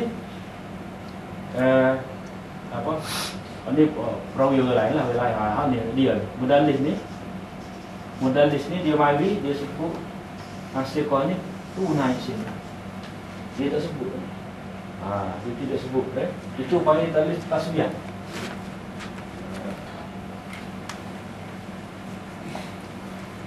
Dalam katak sebelah tu, gambarannya ialah seorang perawi meriwayatkan satu hadis daripada seorang syekh yang siqah. Seorang syekh yang siqah itu meriwayatkan daripada perawi dhaif. Lepas tu perawi dhaif itu riwayat daripada perawi siqah. Lepas tu dua perawi yang siqah ini pernah bertemu. Walaupun kita kata ada perantara antara siqah ni dengan siqah ni, tapi ada tapi mereka berdua ni pernah bertemu. Maknanya kalau dia kata ada salah siqatan, ada salah siqatun an siqatin, tak ada masalah kalau kita tengok zahir sanad, sebab dua syekh ni dia dah bertemu. Tapi dia sengaja tak sebut dhaif. Jadi kalau kita naik ke bawah ya ada sikit ni masalah. Jadi dia boleh tahu selalu lah.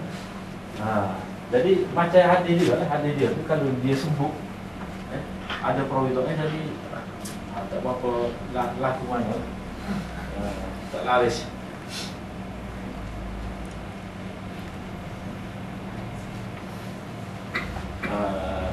Dua orang perawi yang siqah ini pernah bertemu. Lalu perawi yang mendengar hadis daripada siqah yang pertama datang dengan menggugurkan perawi dhaif yang terdapat di dalam sanad. Ibu tengok. Lalu dia menjadikan sanad itu daripada syekh yang siqah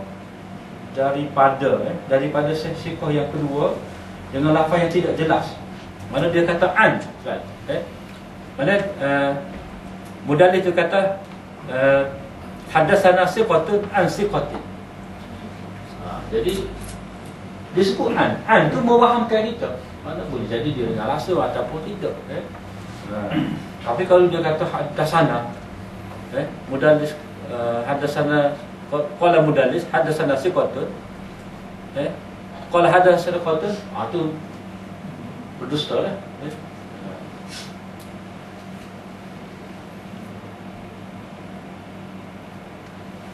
Dia menjadikan sanad itu daripada syekh yang siqah, daripada syekh yang siqah, yang kedua dengan lafaz yang tidak jelas. Mana mewahamkan. Itulah lafaz an. Lalu dia telah menyamakan keseluruhan sanad itu daripada perawi-perawi siqah untuk dianggap sebagai sahih. Jadi orang tengok sanad dia ni sahih lah. Padahal syekh ni walaupun dua siqah ni pernah bertemu, tetapi bukan untuk hadis itu, untuk hadis yang lain. Untuk hadis yang lain. Contoh dia hadis yang diriwayatkan oleh Ibnu Abi Hatim dalam kitabnya Al-Ilal, katanya, saya mendengar bapa saya berkata. Lalu dia menyebutkan hadis yang diriwayatkan oleh Ishaq bin Rahawai daripada Baqiyah. Katanya, kena tampuk.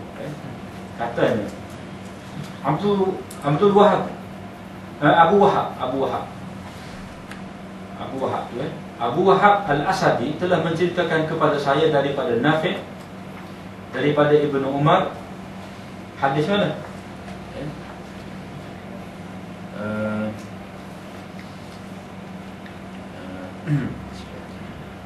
La tahmadu Islam al-mar'i hatta ta'rifu uqdata ra'yi. Jangan kamu memuji keislaman seseorang sehinggalah kamu mengetahui pegangannya. Bapa saya berkata, yakni Abu Hatim. Jadi tadi Ibnu Abi Hatim.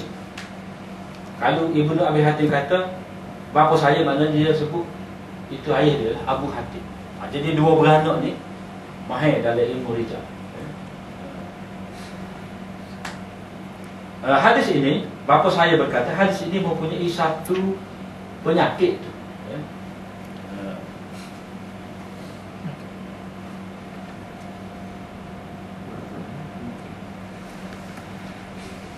Ada satu penyakit yang jarang diketahui.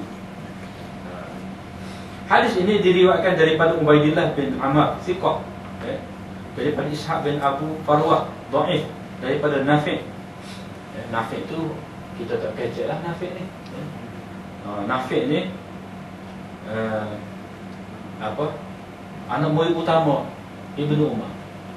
Mana kalau kita perhati sana, biasanya Ibnu Umar atau anak murid dia tu sama ada anak dia sendiri, Saleh, ataupun Nafi', maula dia, hamba dia, hamba bebas saja, daripada Rasulullah sallallahu alaihi wasallam. Jadi dia kata Ubaidullah adalah seorang yang thiqah. Ibnu Amr itu kunyahnya adalah Abu Wahab, dan dia dinisbahkan dengan Al-Asadi.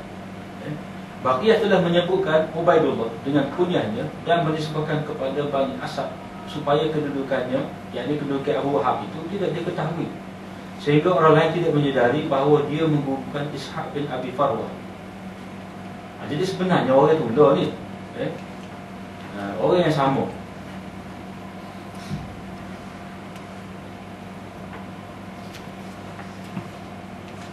Dia begini.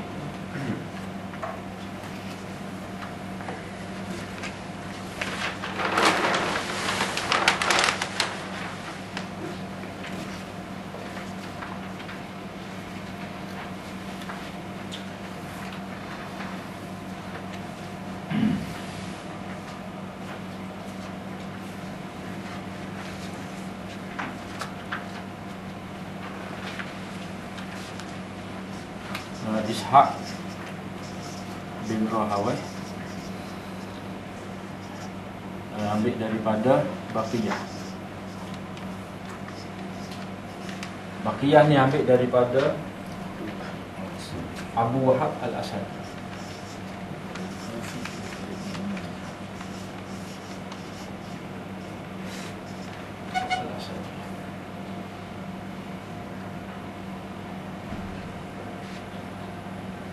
Kata dia, Abu Wahab telah menceritakan kepada saya, telah menceritakan kepada saya daripada Nafi', daripada Ibnu Umar. Jadi Abu Hatim kata dalam hadis ni ada penyakit. Tempat penyakitnya butir di sini lah. Yang punca penyakit. Jadi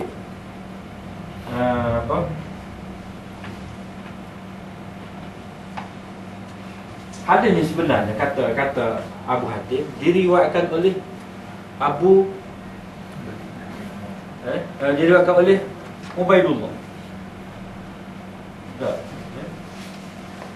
Ni Ubaidullah ni. Ubaidullah bin Amr. Bin Amr. Kalau kita panggil Amr ni, dia Amr. Setengah tu Amru dia gitu tu. Pada waw ni tidak waw asal. Amr. Ini beza dengan Umar tu. Ubaidullah bin Amr. Lepas tu ada sini tengah-tengah ni gugur perawi.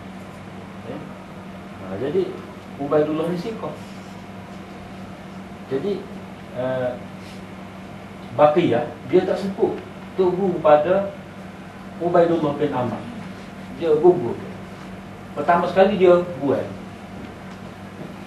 Siapa dia buat tu? Ishaq bin Abu Farwah. Ni ada sebenarnya Ishaq bin Abi Farwah. Seorang yang dhaif, dhaif. Dia dhaif. Jadi Baqiyah dia menggugurkan Ishaq bin Abi Farwah. So lepas tu dia menyamarkan Ubaidullah bin Ammar ni. Ubaidullah bin Ammar ni, kalau Baqiyah kata Baqiyah riwayat daripada Allah Ubaidullah bin Ammar tu pada Nafi', orang tahu selalu. Baqiyah susut perawi. Tetapi Baqiyah ni taktik dia guru ke Abu Ishaq, Ishaq bin Abi Farwah ni. Kemudian Ubaidullah bin Ammar ni dia tukar. Hal ni sebut nama ni. Dia tukar kepada Abu Wahab. Abu Wahab. Abu Wahab ni kunyah dia panggil. Mana ayah kepada Wahab lah. Ayah kepada Wahab. Wahab ni ramai juga. Dia menyembunyikan. Mana tak sebut nama dengan jelas, dia sebut Abu Wahab. Lepas tu dia orang mari satu kunyah dia agak sama. Al-Asadi ni daripada balik Asad. Siapa dia tahu? Jadi orang tak nampak, orang tak terperasan. Bila kata Abu Wahab ni, Abu Wahab mana? Jadi orang rasa tak ada masalah. Tetapi kalau sebut, kalau dia kata Ubaidullah bin Ammar ni, orang akan tahu Baqiyah ni gugur perawi dhaif. Tetapi bila dia tukar Ubaidullah ni, daripada sebut nama, orang lain sebut sebagai nama Ubaidullah bin Ammar, tiba-tiba dia mari sebut Abu Wahab Al-Asadi, jadi orang tak nampak, tak cerita. Mana dia kata, ni orang lain ni, kita tak pernah. Tapi kalau kata sebut Ubaidullah bin Ammar, kita kena. Jadi taktik dia tu dua lah. Mana dia menyembunyikan perawi yang apa? Dhaif. Kemudian dia apa? Mewahamkan pula. Dia campur dengan tadlis syuyukh sekali lagi. Macam Atiyah tadilah. Jadi kita ingat Abu Sa'id Al-Khudri, rupanya Abu Sa'id Al-Kalbi. Kemudian Mursal Khafi. Mana Mursi kita?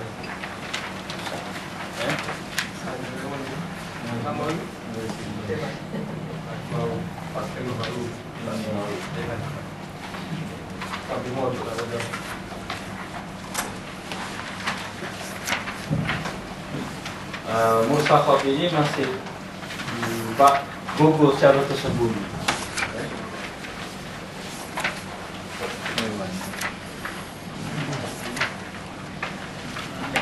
Nampak setengah kita ambil.